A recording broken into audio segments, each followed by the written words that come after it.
الفيديو ده انا جاي اقول لكم على اكتر الحاجات اللي طلاب تالتة ثانوي بيعملوها وفي الاخر بتضيعهم، وللاسف كمان عن تجربة شخصية.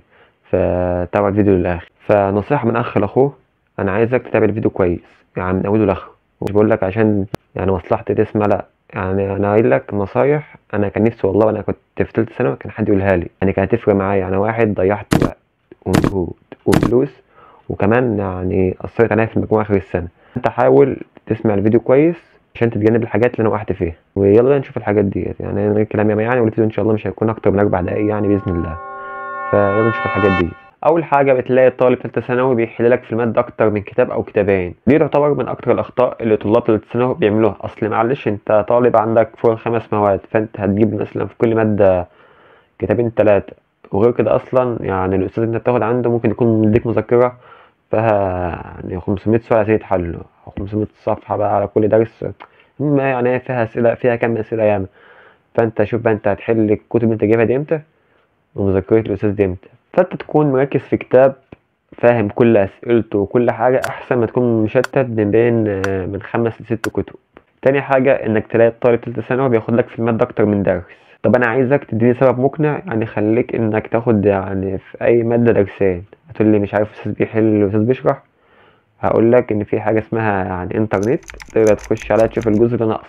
فأنت خليك مع أستاذ واحد بتفهم منه أما الحل. فأنت يعني بكل بساطة تخش على النت تشوف الجزء اللي أنت عايز تحلها إيه وهتلاقي جابت. وغير كده أصلا أنت ممكن تحل وتسأل الأستاذ اللي معاك في الحاجة اللي أنت هتسأله فيها يعني. تالت حاجة، أوعى تكون بتتابع أكتر من أستاذ على النت. أصل كل أستاذ ليه طريقة معينة في الشرح بتاعته، بالذات في اللي هي المواد العلمية زي الفيزياء والكيمياء والرياضة. لو أنت علم رياضة اللي عايز إيه، اللي تلاقي كل أستاذ ليه خطوة معينة وليه طريقة معينة في حل المسائل.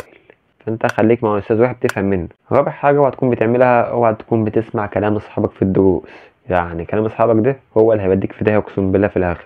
يعني مثلا تلاقي انت واحد بتاخد درس واحد فيزياء مش عارف عند الاستاذ فلان، تلاقي بيقول لك لا تعالى مش عارف نوع عند الاستاذ ده، هو الاستاذ ده يعني ايه بيدي اسئله الامتحان ومش عارف ايه. هو بيقول لك كده وخلاص عشان تيجي معاه، هو عايز واحد يروح معاه ويجي معاه في الدروس. وغير كده اصلا تلاقي بيقول لك انا اشتركت النهارده مع استاذ فلان اونلاين فتعالى اشترك معايا. مش عارف انا النهارده جبت كتاب ايه وانت معاك كتابك مكفيك وكل حاجه، بس هو ايه عامل زي الشيطان كده اللي هو هيجي يلعب في دماغك عشان تعمل حاجه زيه عشان ما يكونش هو الواحد اللي بيعملها.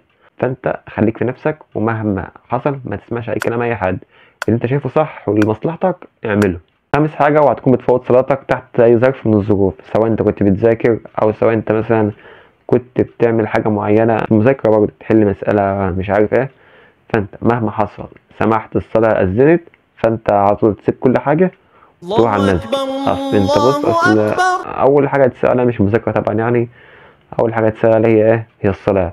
وكمان طبعا يعني انت الصلاه هي عماد الدين يعني. كمان يعني انت لو صليت ممكن تيجي دعوه ربنا يوفقك بها وتجيب الحاجه اللي انت عايزها. هي عالي. وبس كده، ديت طبعا يعني ايه، ديت اغلب الحاجات اللي طلاب الثانوي بيعملوها وفي الاخر يعني بتضيعهم. يعني انا واحد من الناس اللي كنت بعمل الحاجات ديت، للاسف يعني نقصت درجات ياما يعني عشان الحاجات دي. والله كان نفسي حد يعني يديلي الكام نصيحة اللي انا لسه قايلهم ده هم. ف يعني اتمنى تمشي على النصيحة كويس. ولو انت اول مرة تشوفنا فما تنساش تشترك بالقناة وتفعل زر الجرس عشان ان شاء الله يوصلك كل جديد.